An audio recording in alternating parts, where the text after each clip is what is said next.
तो सर हम यही बात करेंगे एक्सटर्नल फैक्टर से, तो हम ये देखते हैं अफगानिस्तान के जो फॉरेन मिनिस्टर हैं मुत्तकी साहब, जब वो गए थे इंडिया, उसके 2-3 बाद ही हम देखते हैं कि पाकिस्तान के बॉर्डर पर अटैक होता है। तो क्या असल वजह क्या बनती है, आपको क्या लगता है? वहाँ ऐसा कुछ हुआ है, कोई बात हुई है? अच्छा, ये अब पाकिस्तान और इंडिया की जब ये रीसेंट वॉर हुई, जब इन्होंने ऑपरेशन सिंदूर लॉन्च किया, उसके बाद मार का हक बुनियानन महसूस हुआ, तो उसमें पाकिस्तान ने अपनी हार्ड पावर को प्रोजेक्ट किया पूरी दुनिया के सामने। उस हार्ड पावर प्रोजेक्शन की वजह से इंडिया एक आइसोलेशन का शिकार हो गया। इस पे तो सबका कंसेंसस है ना। ये डोनाल्ड ट्रंप वेंट टू, ये Narendra Modi went to America, Jaishankar जो है उसने अमेरिका को कांटेक्ट किया, तो वहाँ से उसको कोल्ड शोल्डर मिला। अमेरिका से डोनाल्ड ट्रंप के कोल्ड शोल्डर के बाद दे वेंट टू चाइना। जो समिट हुई थी उसके अंदर वो चाइना गए थे, वहाँ पे आपको याद होगा उनके साथ कैसा सलूक हुआ था। फिर उसके बाद ही tried reaching out to Russia, वो भी इतना अच्छा रिस्पांस नहीं मिला। पूरे मुस्लिम वर्ल्ड में कतर हो, ईरान हो, इराक हो, सऊदी अरेबिया हो, टर्की हो, हर जगह से India face diplomatic isolation.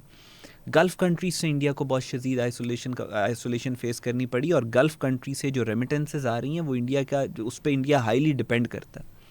So India एक डिप्लोमेटिक सीज का शिकार था। सीज पुराने ज़माने में किले को आपने फतह करना होता था ना, उसके इर्द गिर्द आप उसका नातका बंद कर देते थे, वो सीज होती है। कोई उसके अंदर नहीं जा सकता, कोई बाहर नहीं आ सकता। So India was going through a diplomatic siege. कोई इस मुल्क के साथ खड़ा नहीं था सवाए एक मुल्क है, उसका नाम है इसराइल। और इसराइल दूसरी तरफ अगर आप देखें तो वो जो गाज़ा में जो जेनोसाइड कर रहे हैं नेतन्याहू, उसके बाद कोई नेतन्याहू का सपोर्टर भी उसके साथ खड़ा होने के लिए तैयार नहीं था। आपने देखा ट्रंप भी उसके खिलाफ है, बिल क्लिंटन ने उसके खिलाफ, अमेरिकन फॉर्मर प्रेसिडेंट ने उसके खिलाफ स्टेटमेंट्स दिए।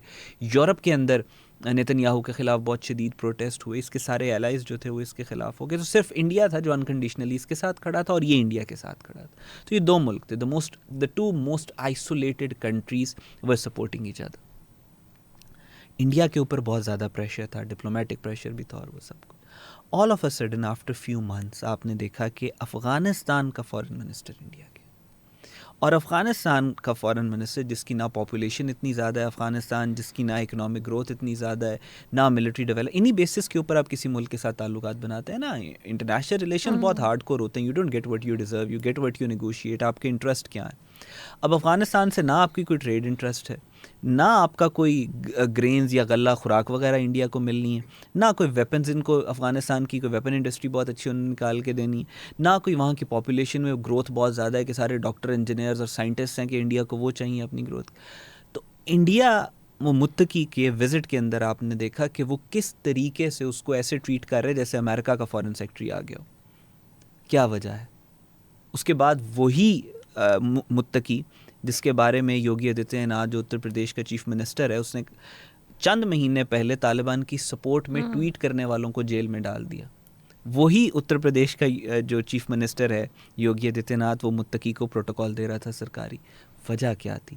वजह ये थी कि इंडिया को ये नज़र आया कि अफ़गान तालिबान का इस्तेमाल किया जा सकता है, क्योंकि जो अचीवमेंट हम ऑपरेशन सिंदूर में नहीं कर सके, जो पुराना इनका डॉक्ट्रिन है कि अफ़गानिस्तान के थ्रू पाकिस्तान में दहशतगर्दी भेज के इंस्टेबिलिटी क्रिएट करनी है, बॉर्डर्स को इनसिक्योर करना है, फिर हमने अटैक करना है, वही कोल्ड स्टार डॉक्ट्रिन को आजकल ये एक अगले स्टेप पे ले गए, ये कहते हैं कोल्ड स्ट्राइक डॉक्ट्रिन।